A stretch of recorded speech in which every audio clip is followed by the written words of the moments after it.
Hi friend, কেমন আছো তোমরা? আশা করি ভালোই আছো। আমিও খুব ভালো আছি। আজকে আমি তোমাদের সাথে ফ্রুট কাস্টার্ড রেসিপি শেয়ার করব, একদম সাধারণভাবে, যা তোমরা বাড়িতে সবাই তৈরি করে নিতে পারবে।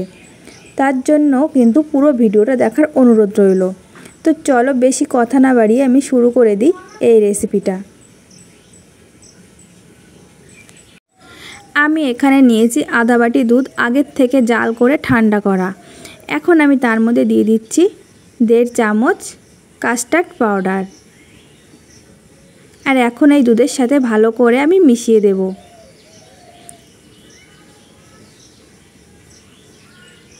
তো আমি চামচ দিয়ে ভালো করে এইভাবে মিশিয়ে নিচ্ছি। এখানে কিন্তু গরম দুধ ইউজ করা যাবে না, এই ঠান্ডা দুধই নিতে হবে, কিংবা তোমরা জলে গুলেও নিতে পারো।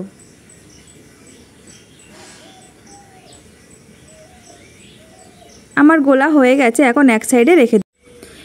এখানে আমি হাফ লিটার দুধ কড়াইতে জাল দিতে বসিয়ে দিয়েছি, আর এই দুধটা আমি ভালো করে জাল দিয়ে নেব। দুধ ফুটতে শুরু করেছে, এই সময় কিন্তু এইভাবে নাড়তে হবে, তা না হলে ওপর থেকে সর পড়ে যাবে। আর এখন আমি ওর মধ্যে দিয়ে দেব হাফ বাটি চিনি। এই চিনিটা তোমরা তোমাদের টেস্ট অনুযায়ী দিয়ে নিও। যারা মিষ্টিটা বেশি পছন্দ করো তারা চিনির ভাগটা বেশি দিও। তো আমি আরও কিছুক্ষণ জাল করে নেব। চিনি যখন দুধের সাথে ভালোভাবে মিশে যাবে তখন আমি দিয়ে দেব 2টো ফাটানো এলাচ। এটা দিলে কিন্তু খুব ভালো গন্ধ আসে, খেতেও ভালো লাগে। আরও কিছুক্ষণ আমি জাল করে নিচ্ছি।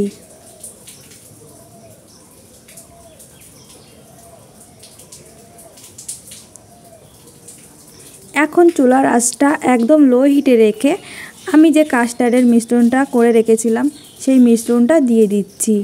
একবারে দেওয়া যাবে না, অল্প করে দিয়ে নিলাম। আর এই সময় কিন্তু নেড়েই যেতে হবে, তা না হলে দলা পেকে যাবে।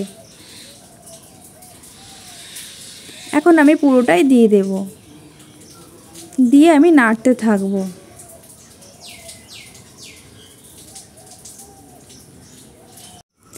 কাস্টার্ড পাউডারের মিশ্রণ দেওয়ার পর এটা কিন্তু জমতে শুরু করেছে। এখন আমি চুলার জালটা বন্ধ করে দেব, আর এইভাবে আমি নাড়তে থাকবো যাতে ওপর থেকে সর না পড়ে যায়।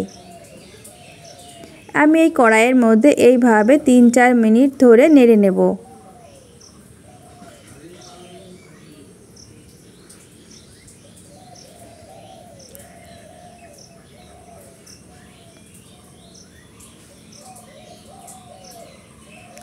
এইভাবে নাড়তে নাড়তে যখন একটু ঠান্ডা হয়ে আসবে আমি তখন অন্য একটি পাত্রে ঢেলে নেব।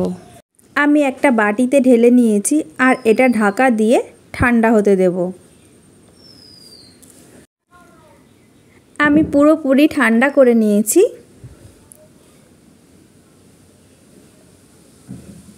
আর এখন আমি এটা ফ্রিজে রেখে দেব, কারণ এটা কিন্তু ঠান্ডা ঠান্ডা খেতেই ভালো লাগে। আমি যখন পরিবেশন করব তখন আমি এটা বের করে নেব। আমি 1 ঘন্টা পর ফ্রিজ থেকে বের করে নিয়ে এসেছি, কারণ এখন আমি পরিবেশন করব। এখানে আমি কিছু ফ্রুট নিয়েছি আমার পছন্দ মতো। তোমরাও তোমাদের পছন্দ মতো ফ্রুট নিয়ে নিতে পারো। আর ছোট ছোট টুকরো করে কেটে নিয়েছি। এখন আমি কাস্টার্ডের মধ্যে দিয়ে দিচ্ছি, আর ভালো করে মিশিয়ে নেব। এই গরমের মধ্যে তোমরাও কিন্তু এটা তৈরি করে খেতে পারো। তোমরা যদি তৈরি করো অবশ্যই কিন্তু আমাকে কমেন্ট করে জানিও যে এটা খেতে কেমন হয়েছে। আর তোমাদের কাছে আমার এই রেসিপিটা ভালো লাগলে অবশ্যই লাইক, কমেন্ট এবং শেয়ার করে দিও।